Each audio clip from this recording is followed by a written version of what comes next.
Praise the Lord. தேவனுடைய வார்த்தை ஊழியங்கள் சார்பாக உங்களை அன்போடு வாழ்த்துகிறோம். இந்த லென்த் மாதத்தில் 40 நாள் 40 ஜெபங்களை குறித்து நாம் தியானித்துக் கொண்டிருக்கிறோம்.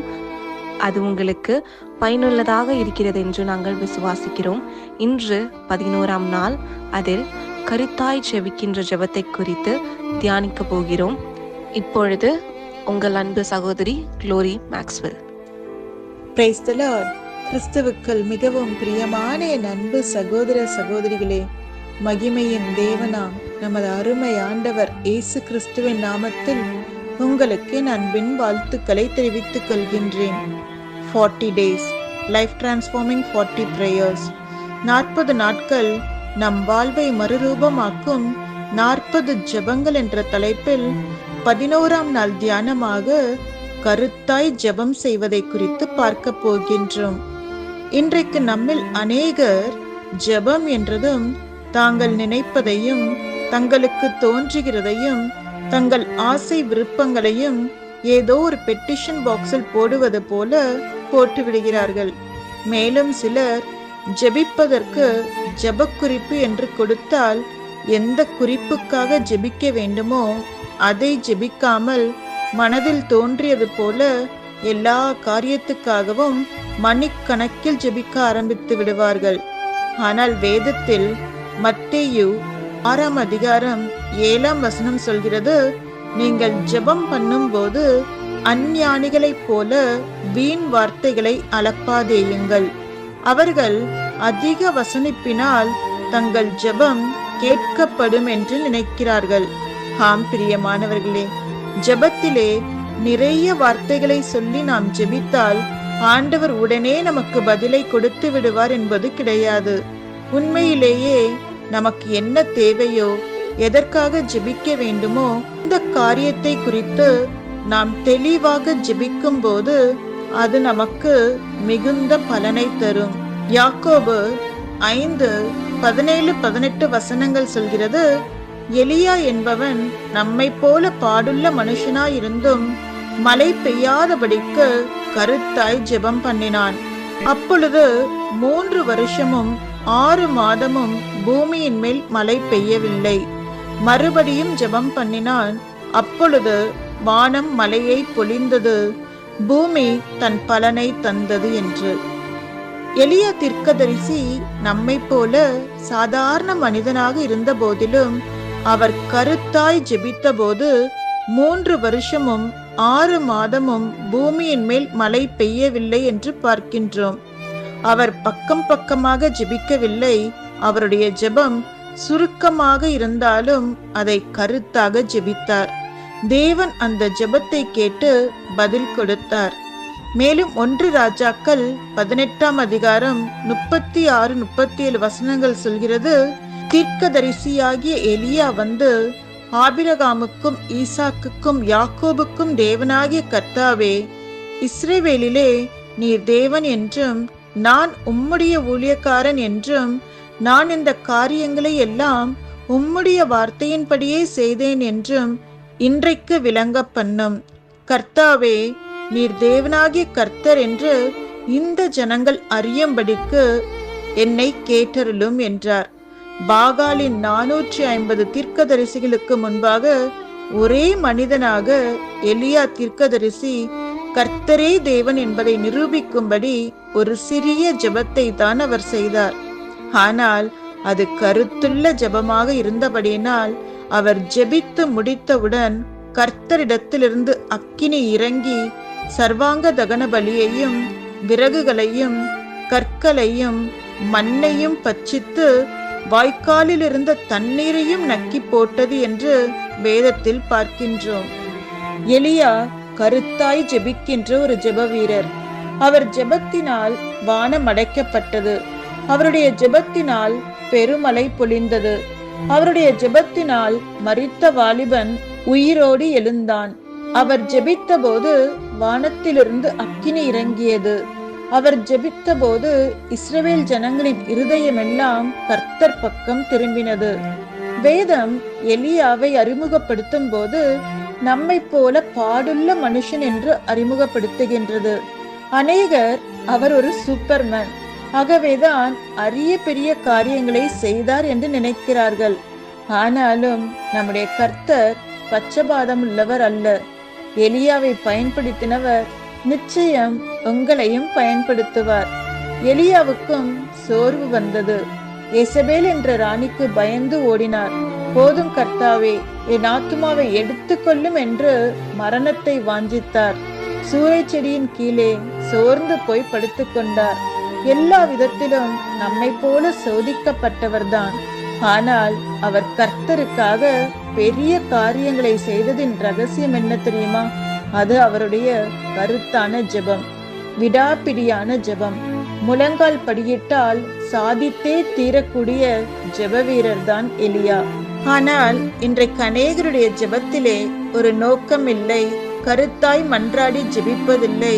ஏதோ கடமைக்காக பாரம்பரியமாக கிளிப்பிள்ளையை போல ஜெபித்துக் கொண்டிருக்கிறவர்கள் உண்டு. D.L. மூடி என்ற அருமையான ஒரு தேவ மனிதர் இருந்தார். அவர் கருத்தாய் ஜெபிக்க கூடியவர்.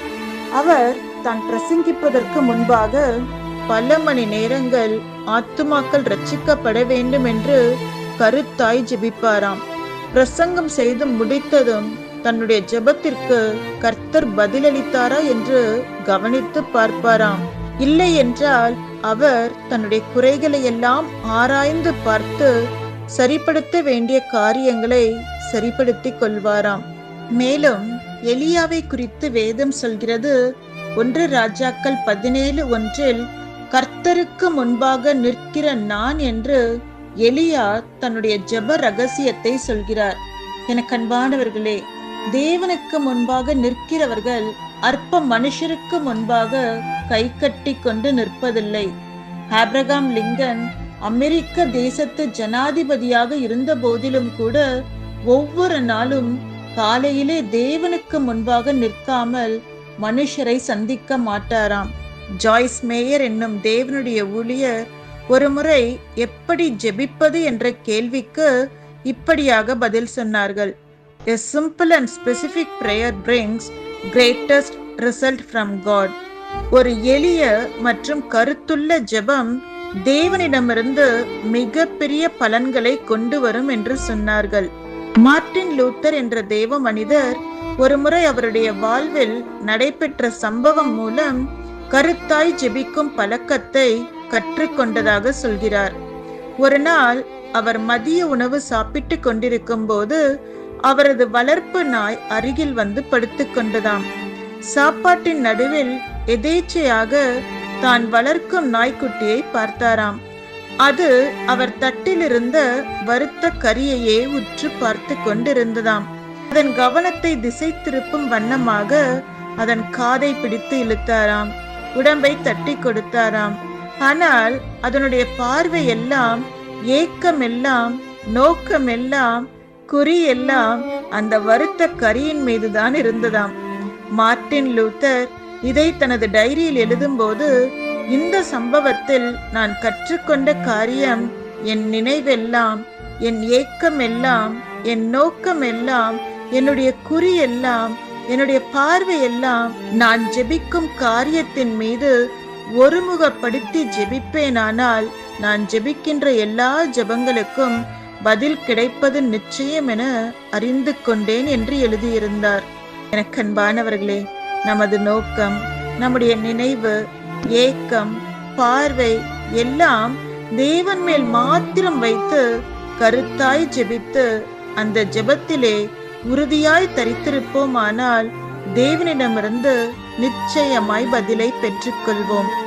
ஜான் நாக்ஸ் என்னும் தேவனுடைய மனிதர் தன் தேசமாகிய ஸ்காட்லாந்து மீது இருந்த பாரத்தினாலும் மேலும் தன் தேசம் ரட்சிக்கப்பட வேண்டும், கர்த்தராகிய இயேசு கிறிஸ்துவை அறிந்து அவரை தங்கள் சொந்த இரட்சகராக ஏற்றுக்கொள்ள வேண்டும் என்று கருத்தாய் மற்றும் விடாப்பிடியாக தேவனை நோக்கி ஜெபித்ததன் பலனாக ஸ்காட்லாந்து தேசத்தில் தேவன் ஒரு அசைவை உண்டாக்கினார்.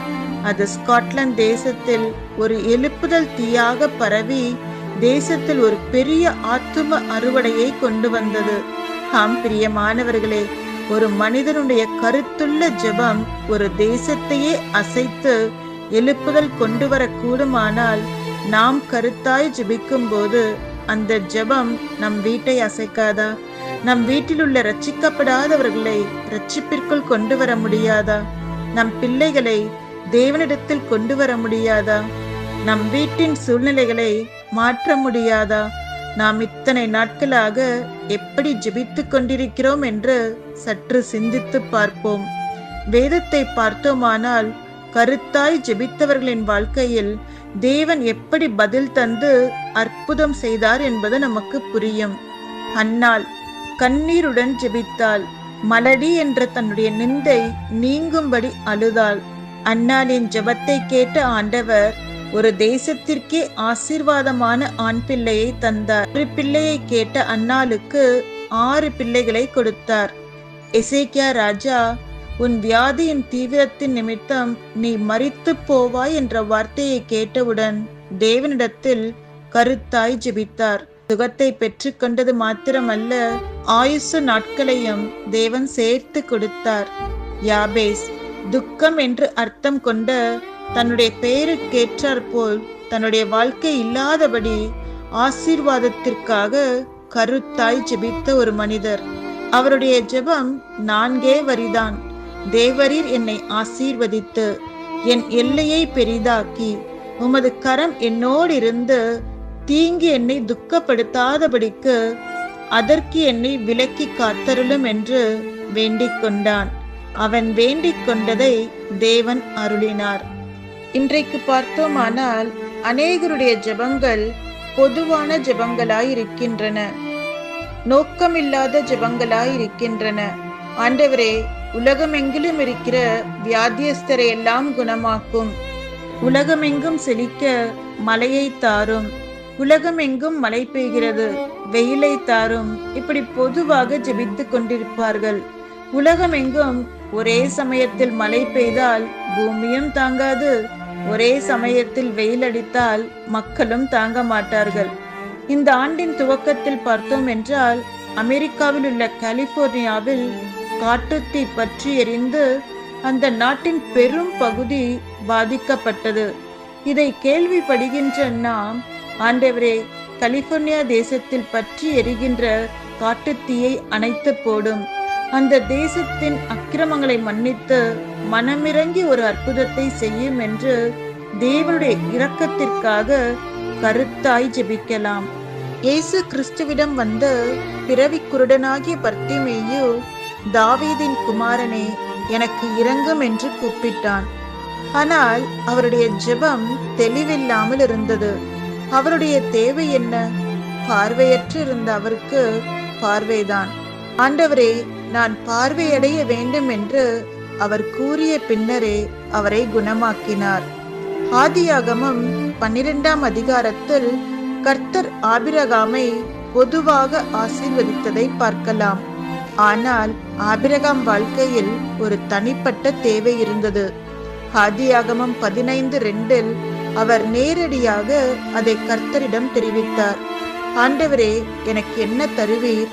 நான் பிள்ளை இல்லாமல் இருக்கிறேனே என்று குறிப்பிட்டு கேட்டு வாக்குத்தத்தமான பிள்ளையை பெற்றுக்கொண்டார். மார்க் 11:24 சொல்கிறது, நீங்கள் ஜெபம் பண்ணும் போது எவைகளை கேட்டுக்கொள்வீர்களோ அவைகளை பெற்றுக்கொள்வோம் என்று விசுவாசியுங்கள், அப்பொழுது அவைகள் உங்களுக்கு உண்டாகும். நாம் ஜெபிக்க செல்லும் போது திட்டமான ஜெப விண்ணப்பங்களோடு, உறுதியான மனதோடு, விசுவாசத்தோடு ஜெபிக்க வேண்டும். முடியுமானால் எதற்காக ஜெபிக்க போகிறோம் என்று உங்கள் காரியங்களை எல்லாம் எழுதி வைத்து கூட கருத்துடன் ஜெபிக்கலாம். நாம் ஜெபிக்கும் போதே ஆவியானவர் நமக்கு ஒத்தாசை செய்வார். நம்முடைய விண்ணப்பங்கள் சுருக்கமாயிருந்தாலும் கருத்துள்ளதாக இருக்க வேண்டும். மணிக்கணக்கில் ஜெபிப்பது நல்லதுதான். ஆனால் அதன் பெரும் பகுதி தேவனை துதிப்பதற்காகவும், தேவனுக்கு நன்றி சொல்வதற்கும், தேவன் பேசுகிறதை கேட்பதற்கும் இருக்கட்டும். உங்கள் நண்பர் அல்லது உறவினர் வீட்டிற்கு நீங்கள் செல்லும் போதெல்லாம் உங்கள் கஷ்டங்களையும் உங்கள் பிரச்சனைகளையுமே அவரிடம் மணிக்கணக்கில் பேசி அவரிடம் ஏதாவது உதவி கிடைக்குமா என்று எதிர்பார்க்கிறீர்கள் என்று வைத்துக் கொள்வோம். ஆனால் அவருடைய காரியங்களை குறித்து அறிந்து கொள்ளவோ, அவர் எதையாவது பகிர்ந்து கொள்ள விரும்புகிறாரா என்பதை சிந்திக்கவோ, அவருடைய சுகநலன்களை விசாரித்து தெரிந்து கொள்ளவோ உங்களுக்கு எந்த நாட்டமும் இல்லை என்றால், அவருடைய உறவை நீங்கள் விரும்பலாம். ஆனால் உங்கள் உறவை அவர் விரும்புவாரா? உங்களுக்கு எதையாவது செய்ய வேண்டும் என்ற ஆர்வம் அவருக்கு ஏற்படுமா? பலருடைய ஜெபங்கள் தேவையை தேடி பெறுவதிலும் ஆசீர்வாதங்கள் அடைவதிலுமே இப்படித்தான் இருக்கின்றன. தேவைகளை தேடி பெறுகின்ற ஒன்றாக மட்டும் ஜெபத்தை பார்ப்பதால் தான் சிலருடைய ஜெப வாழ்க்கை விரைவில் சோர்ந்து போய் விடுகின்றது. அதனால் ஜெப வேலை என்பது விண்ணப்பங்களை சமர்ப்பிக்கும் வேலையாக மட்டும் இருக்கக்கூடாது. ஜெப வேலை என்பது தேவனை சந்திக்கின்ற, தேவனை அறிகின்ற, தேவனோடு பேசுகின்ற, தேவன் பேசுவதை கேட்கின்ற, தேவனுடைய அன்பை நாடுகின்ற, தேவனுடைய ஐக்கியத்தை உணர்கின்ற ஒரு வேலையாக இருக்க வேண்டும். இப்படி உணர்ந்து ஜெபித்து பாருங்கள். நீங்கள் ஜெபிக்கும் போது நேரம் போவதே உங்களுக்கு தெரியாது. சரி, நாம் பல சமயங்களில் நம்முடைய ஜெப விண்ணப்பங்களை ஊழியரிடமோ மற்ற விசுவாசிகளிடமோ சொல்லி இந்த காரியத்திற்காக ஜெபித்துக் கொள்ளுங்கள் என்று சொல்கிறோம்.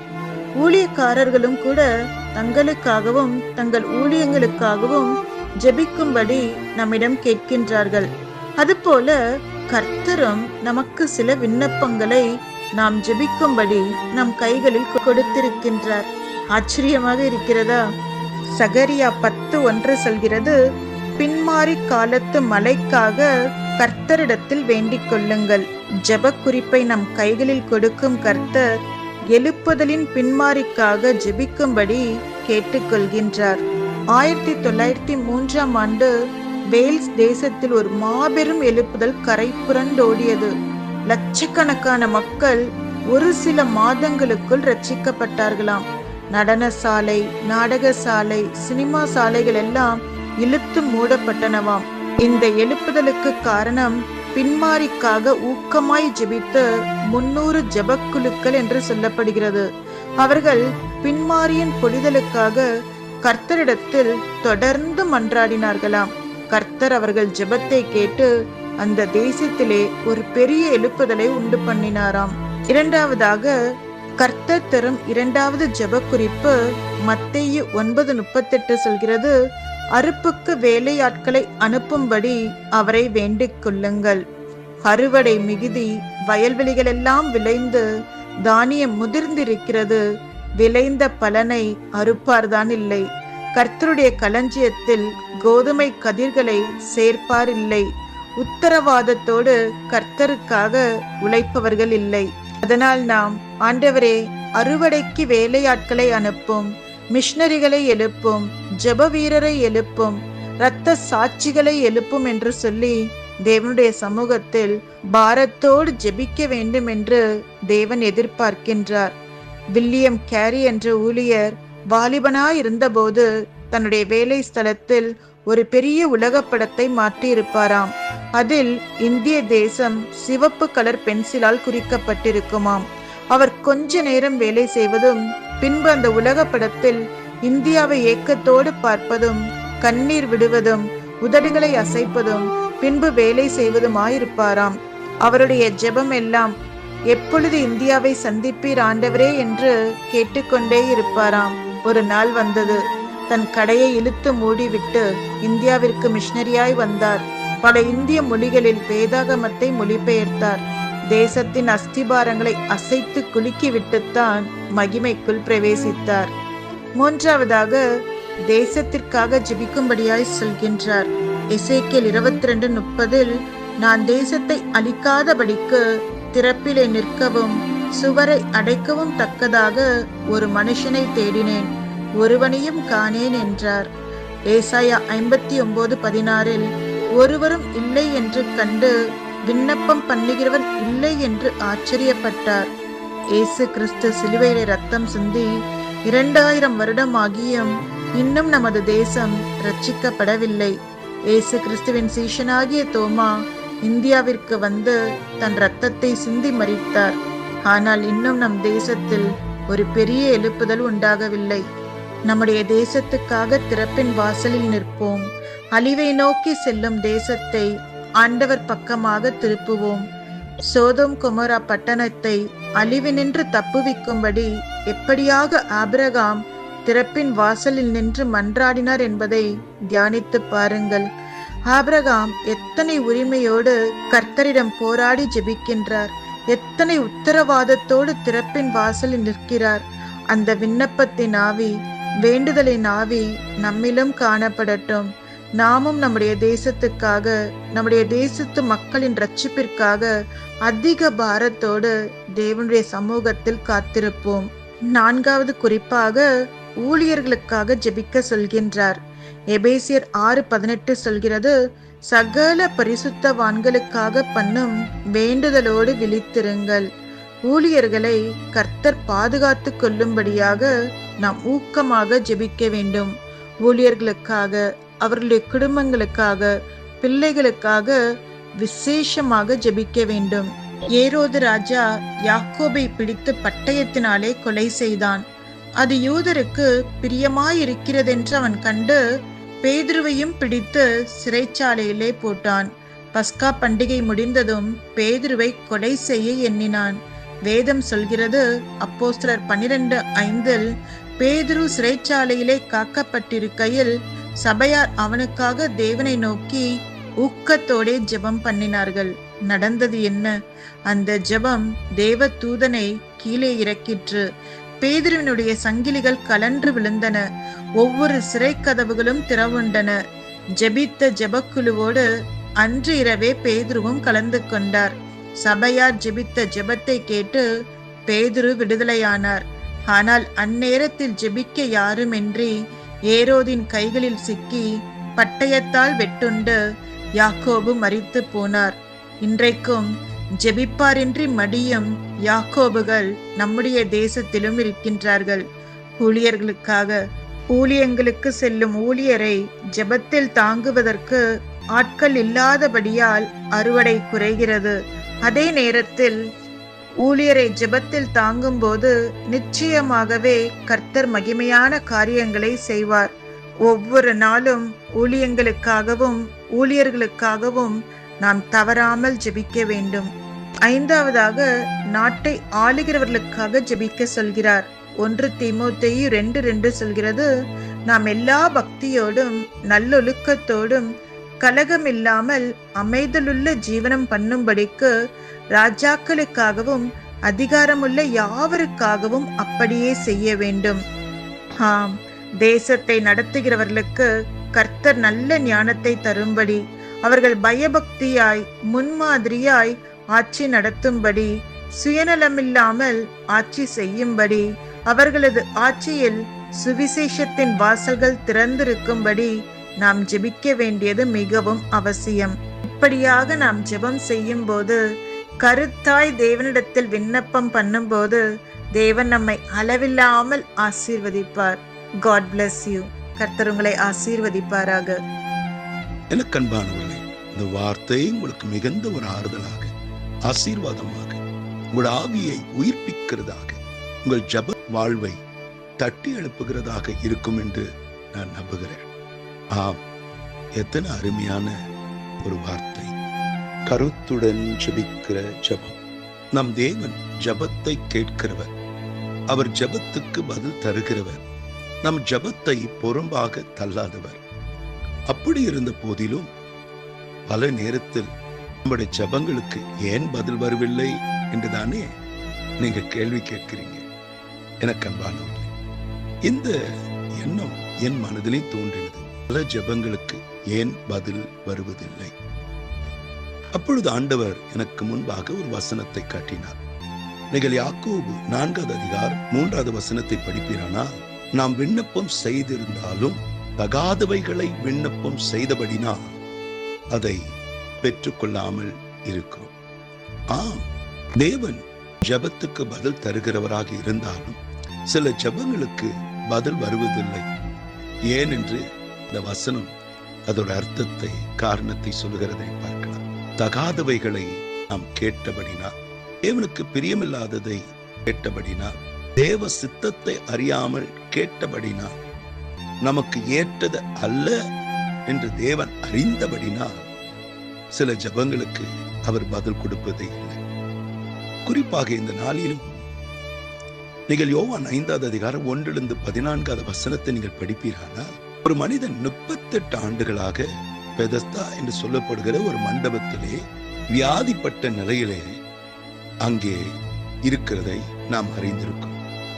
நான் யோசித்து பார்த்தேன், ஏன் 38 ஆண்டுகள் அந்த மனிதன் ஒரு அற்புதத்திற்காக காத்திருக்க வேண்டும் என்று. நீங்கள் யோவான் 5வது அதிகாரம் 6வது வசனத்தை நீங்கள் படிப்பீரானால், ஆண்டவராகிய இயேசு கிறிஸ்து ஒரு நாள் அந்த மனிதனை சந்தித்து அவனை பார்த்து, அவர் வெகு காலமாக வியாதிப்பட்ட நிலையிலே அதே இடத்துல இருக்கிறார் என்று அறிந்து அவரை பார்த்து ஒரு கேள்வி கேட்டார்.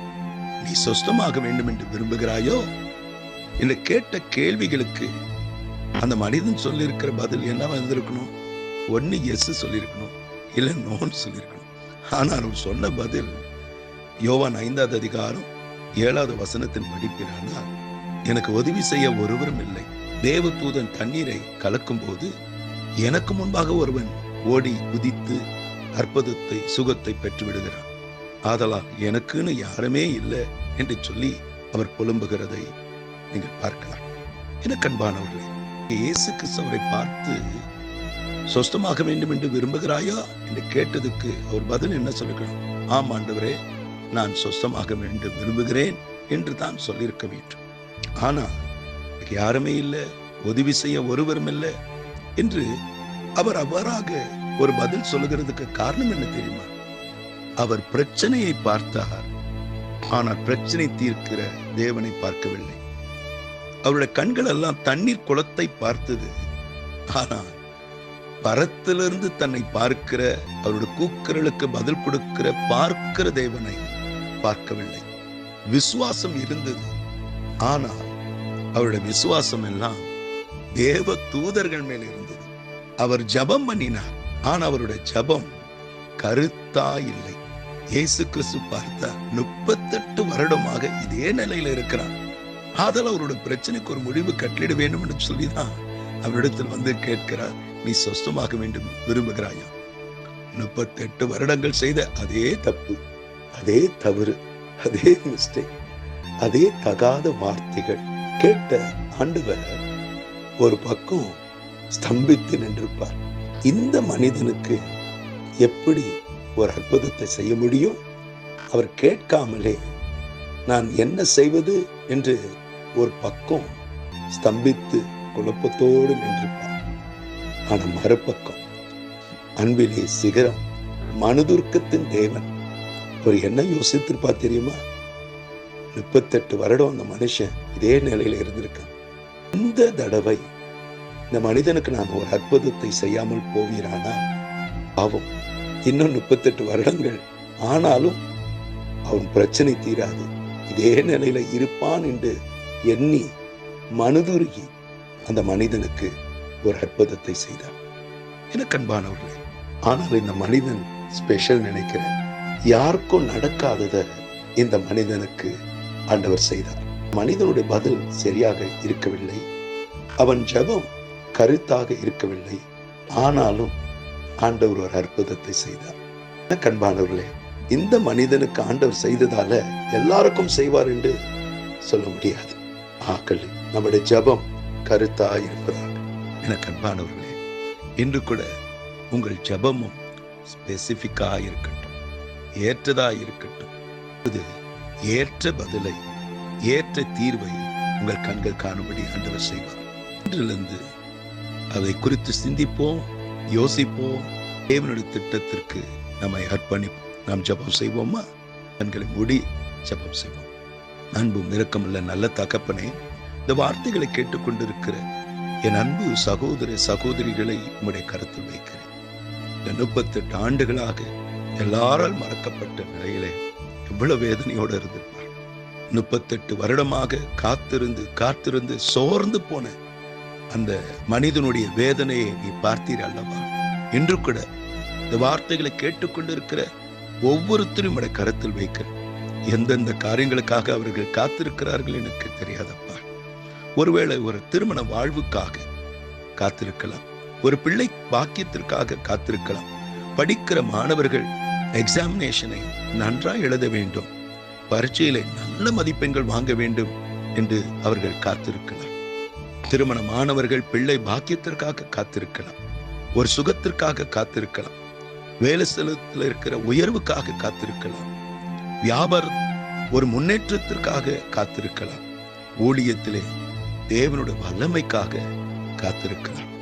எந்தெந்த காரியங்களுக்காக காத்திருக்கிறார்களோ இந்த 40 நாட்களிலே அன்பை குறித்து தியானிக்கிற இந்த நாட்களிலே ஒரு அற்புதத்தின் நாட்களாக, ஜபங்களுக்கு பதில் பெறுகிற நாட்களாக, விடுதலை பெறுகிற நாட்களாக, அது வாழ்க்கையில் ஒரு மாறுதலை பார்க்கிற ஒரு நாட்களாக, நீண்ட நாட்கள் காத்திருந்த காத்திருதற்கு ஒரு பிரதிபலனை, ஒரு அற்புதத்தை பார்க்கிற நாட்களாக இருக்க போகிறதுக்காக நன்றி. ஆசீர்வதிங்கப்பா. சந்தோஷமான நாட்களை காண கேட்க கிருபைத்தாங்க. கண்பானவர்களே, சிலர் இப்படியாக என்னை தொடர்கொண்டு இந்த ஊழியத்திற்கு என்னால் என்ற ஒரு காணிக்கை அனுப்ப விரும்புகிறேன், எப்படி அனுப்புவது எனக்கு தெரியவில்லை என்று ஒரு கோரிக்கையாக என்னிடத்தில் கேட்டீர்கள். கீழே உள்ள ஜிபே நம்பரை நீங்கள் பார்க்கலாம். அதன் மூலமாக உங்கள் அன்பின் காணிக்கை அனுப்பலாம். அல்லது அருகில் இருக்கிற அந்த QR கோட் அதை ஸ்கேன் பண்ணினால் அதன் மூலமாக இந்த ஊழியத்தை நீங்கள் தாங்கலாம். கண்பானவர்களே, இந்த வார்த்தைகள் ஒவ்வொருக்கும் ஆசீர்வாதமாய் இருக்கும் என்று நான் நம்புகிறேன். தெரிந்த அன்பானவர்கள் இதை ஷேர் பண்ணுங்க, ஃபார்வர்ட் பண்ணுங்க. கீழ் உள்ள யூடியூப் சேனலை சப்ஸ்கிரைப் பண்ண மறந்து போக வேண்டாம். மேலும் கீழ் உள்ள பெல் பட்டனை கிளிக் பண்ணுங்க. கர்த்தர் தாமே உங்களை அதிகமாக ஆசீர்வதிப்பாராக. God bless you. Amen.